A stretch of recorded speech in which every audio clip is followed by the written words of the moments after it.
Yeah. So, yeah. But it's great to meet you. I love your story. I love your history. I'm looking forward to getting into it. So thanks for taking a minute out. Okay, sure. No, I'd love to, but I don't know how you want to start, what you want to talk about or what, but I'm just going to kind of dive into your work and your world, and we'll just kind of okay, go from there. So, sounds good. right on. Well, again, it's great to meet you, and I'd love to begin our conversation with 4 years ago. This pandemic was raging. We didn't know how we were going to get out, how it was going to really affect us. How did you ultimately make it through that time period, and how did it change the way that you do things now? Okay. You want me to go? Oh We, yeah, yeah, yeah. That's kind of oh, my okay, yeah. launch point. Yeah, yeah. Yeah, 4 years ago, yeah, the pandemic, we had, trouble, we had to monitor temperatures and so forth in the office and everything when people came in. And, we're a small company, so we weren't closed down per se. So yeah, we monitored it and plus we took our own supplement, carbon 60, which helps with, fighting off all kind of inflammation and problematic things in your body.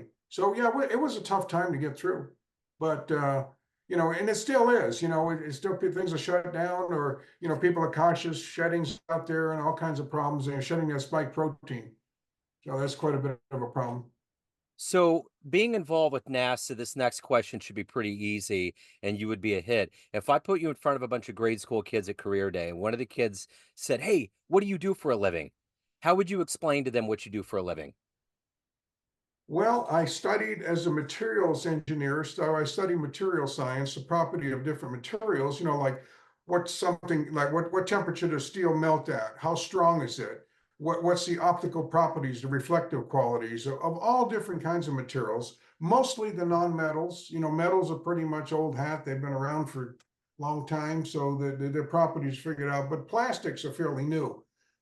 So I work with carbon fiber, graphite epoxy. I built spacecraft.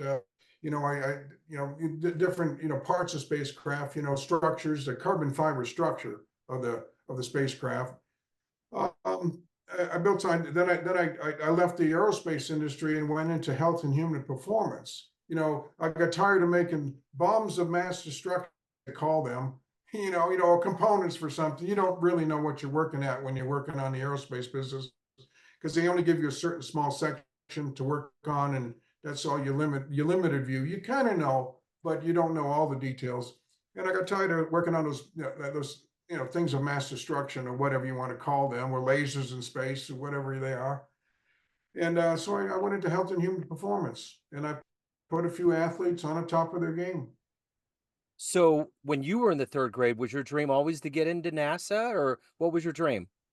Yeah, pretty much. When I was in the third grade, I've always wanted. I was a scientist from the get go. I had a little science kit when I was a kid. I had, chemistry kits and so forth like that. And I've always did experiments and try to figure things out. Or, you know, yeah, I've always been an experimental scientist ever since I was a get go. And then, fortunately, when I was in high school, I met this gentleman who was the developer of fiber optics, and he hired me. And he developed fiber optics. So he had a lot of experience on research and development and building different things. And so he taught me quite a bit in the aerospace industry of what to build, how or just in material science. He gave me the desire to move forward to try things out, try to develop something new. He worked with fiber optics. He started. I got to tell you the story because it's kind Yeah, of cute. yeah. When he started making fibers, he took an arrow, bow and arrow, took the metal tip, heated it up in a flame, dipped it into the molten glass, and shot it in the air. And it would string the fiber like cotton candy. It would make Wow, one fiber, and that's how he started making his fiber optics. And wow, so yeah, his mom would wind it up. He started doing this when he was 16 years old, back in 1931. wow. So yeah, when he was 16 years old. So you start young. If you're a Yeah. third grader, start. Don't think that there's a lot of things that have not been discovered yet. Many things, and the more you spend time with them and trial and error, the biggest thing you do as a developer or an inventor, like I call myself, you fail, Yeah. but you learn what not to do.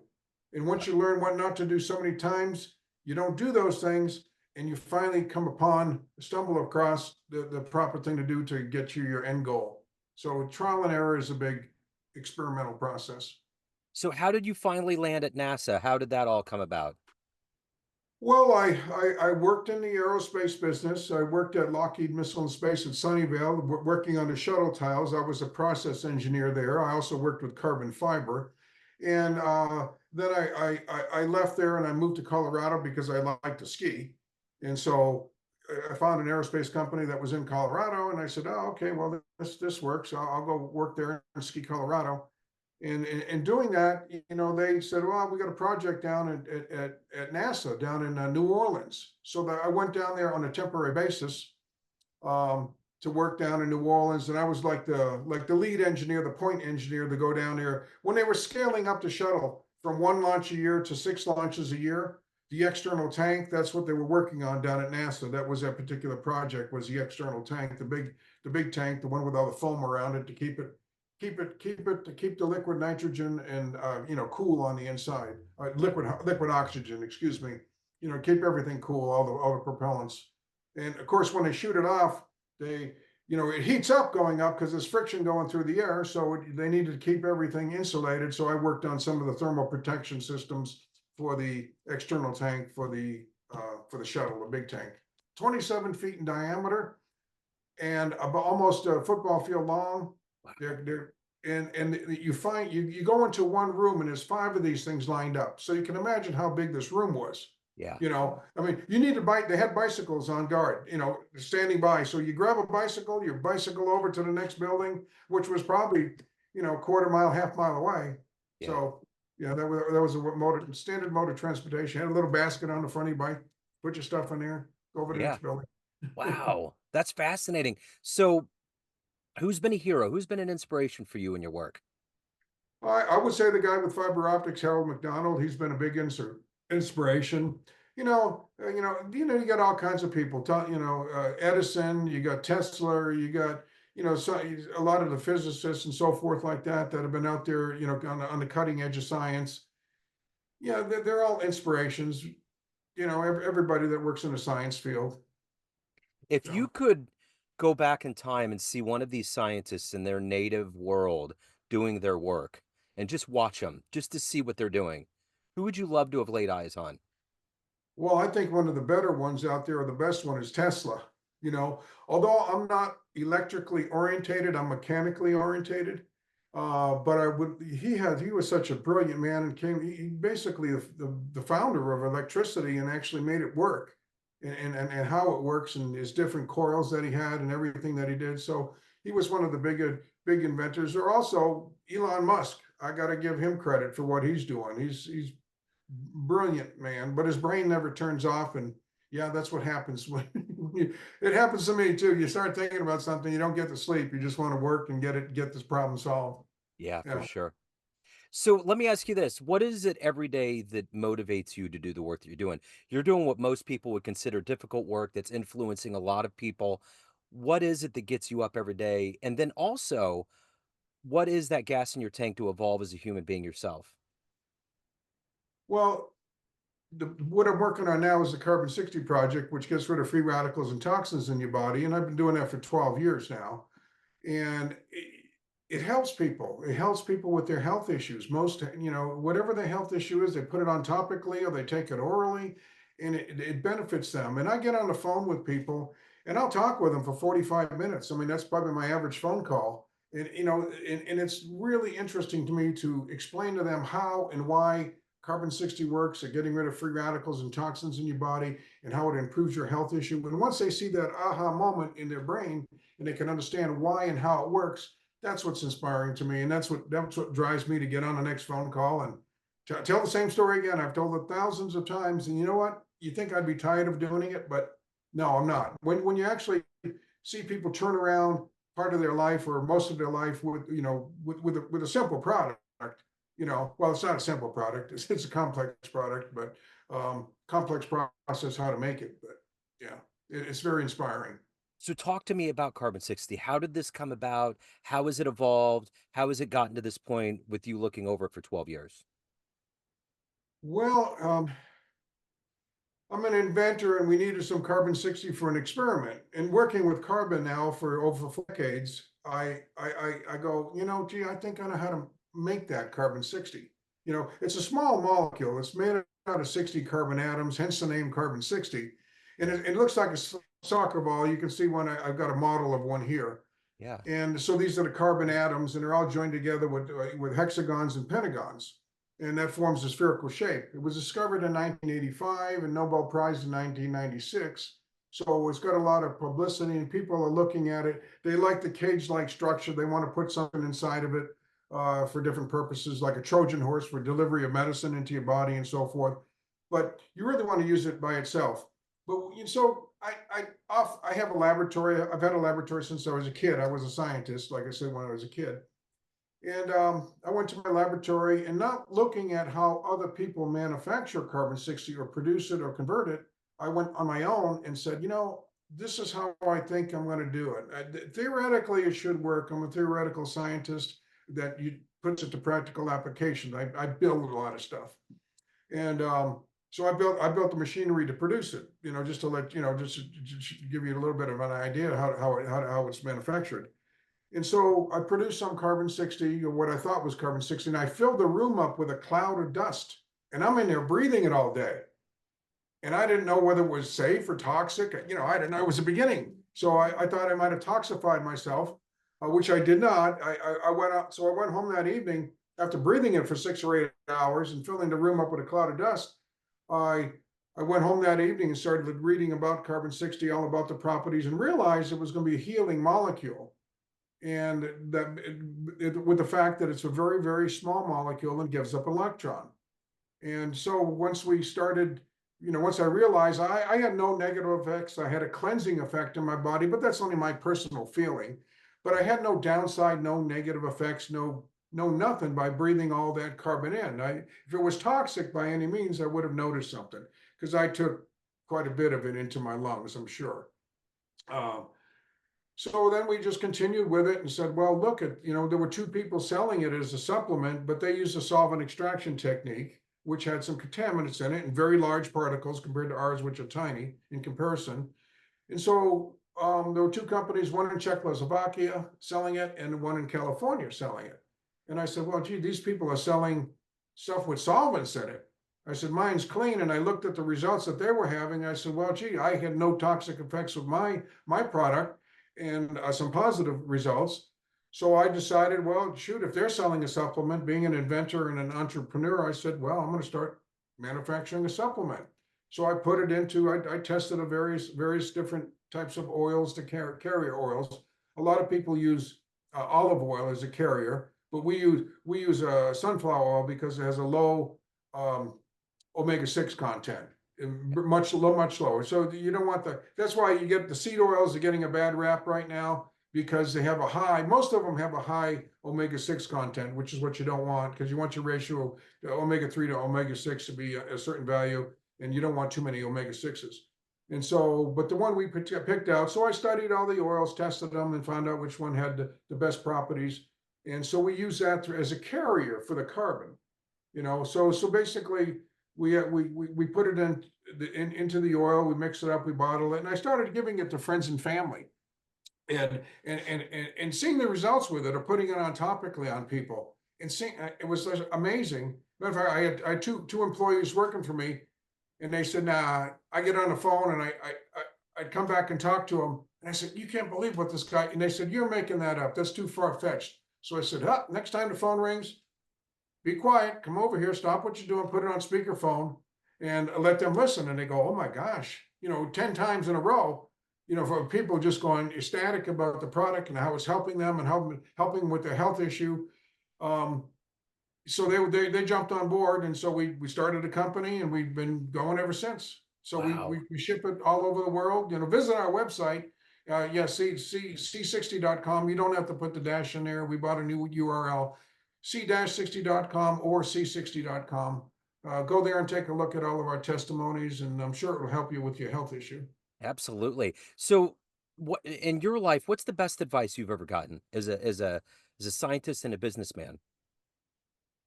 Well, perseverance is the end result. Yeah.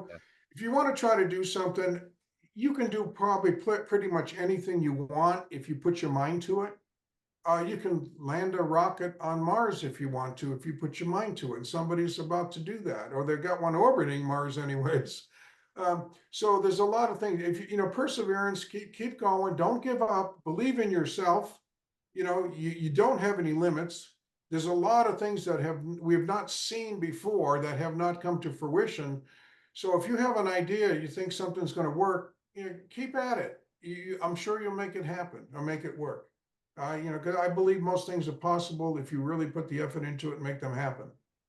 So let's say you have a dream tonight. You run into the 18-year-old version of you, and you could give that young version of you a piece of advice based on the life you've led, the wisdom you've gained along the way. What advice would you give your younger self? Hmm. Well, I've kind of I think stick with it, you know, which is the same thing, which I've given myself that advice, Yeah, you know. So yeah, just don't give up. Keep trying. You know, there's always something better out there. And if you put your sights on it and don't let it out of your sights, you can obtain that goal. You know, just take your time but you know, be persistent and take the advice of other people. Well, don't take it, but listen to them, and whether you use it or take it or not, it's a different story, but listen to other people, especially older people. That's what I used to do. I used to hang out with these people that were, you know, when I was 16, 18 years old, I used to hang out with people that were 60, 70, 80 years old. And they used to go sit around their garage and, you know, chew the fat. And I'd sit there and listen to them with my friend Harold McDonald, the guy with the fiber optics. He'd bring me over there. And I got more enjoyment out of that because, you know, you learn more from people with experience. So, absolutely. so listen to your elders, I guess, you know, people with experience. So, as somebody that's been on inside one of the premier agencies that's getting people to space and that's on the cutting edge of technology, are you hopeful for what might be developed in the future? Something that we can't even envision right now? Well, there's been a lot of results that have happened in space. I mean, we see movements of items in space. That you know, that without the gravity, it has different effect and different properties on people. You know, I don't know if you've seen that somebody unscrewed a wing nut off of a bolt and it Yeah, was spinning and then it flipped over. And I mean, what's that? No, yeah, nobody no, who can really explain that? yeah. You know, to do it with such precision. You know, there's a lot of things we don't know about. So yeah, there's could be more things discovered um, on different planets or into space or just right here on Earth underneath the microscope, or you know, just there's many things that can be discovered. So, of everything that you've done in your career up to this point, what are you the proudest of? Well, I like the fact that I left the aerospace making things of destruction, basically defense related, which is really offense. It's partly just moving into making health and human performance. The biggest thing, you know, I was the one who put that cyclist on top. I made a high altitude simulation chamber, which put the Tour de France cyclist on the top of the game. Yeah, That's what got him initially going. I pioneered all the springs and running shoes, you know, like you know, the ones that they put in there. I built those initially. I made force tables for hospitals to study metabolism. But I'd say the carbon 60 is by far the most. It's the simplest, easiest little product. You can hold the product in your hand. It has value. It helps people, and it's affordable. yeah. So yeah, by So, far the carbon 60. for sure. So, everyone out there has a perception of you, family, friends, colleagues, everyone around you, but you run the show. What's your perception of you? Who do you think you are? Oh, a motivated guy to get something done. You know, I mean, I don't get me wrong. I went through some tough times in my life. You know, with things happen. You know, you're down and out, so to speak. And you know what? I kept saying, you know, I can't go just take a mediocre job. I need to do something big. You know, I needed to pursue something that was larger than, you know, working at Home Depot, you know, for the rest of your life, you know, or some medium job or working in the aerospace business, which is okay too. But you know, as you get older, those jobs go away. You know, they like the young blood and everything like that to get into those companies. So, um, yeah, I perseverance and just work. Yeah. So if Yeah. anyone wants to learn more about Carbon 60, what you're doing, any of the good work in your world, the good business, where do they go? Well, they can call me direct if they want to call on the phone. I love to talk on the phone, explain to people. You can get more words in. I'm a better talker than I am typist on the computer. So they can call me at the phone number is 720-600-6040. And I usually try to answer the phone. I got first dibs on the phone in the office. And or they could visit our website at www.c60.com. And Okay. we got a slew of information on there. Go look at it, read the testimonies, see the advances people have, applying the product topically. We have a face serum that helps with wrinkles, age spots, and aging, and UV damage from the sun. We have an oral supplement that you take on a daily basis that goes systemic through the entire body and seeks out the actual problem because of the negative available electrons on a particle going to the positive charged particles which are in your body, which are the problematic ones, the positive charged ones. And we have a topical mist you spray on, and people spray it on, and it penetrates through the skin and reaches the pain problem, and the pain goes away. Actually, it doesn't really. It's not a numbing agent. It actually stops the pain. It's all carbon 60. It's just a carrier that we have it in that's different. Excellent. Bob, this has been fascinating. It's been wonderful. Thank you, sir. Thank you for your time today. Well, Joe, I appreciate it. Glad to be on. Thank you. Thank you Yes, for sir. the opportunity. Yes, sir. Thank you. Best of luck.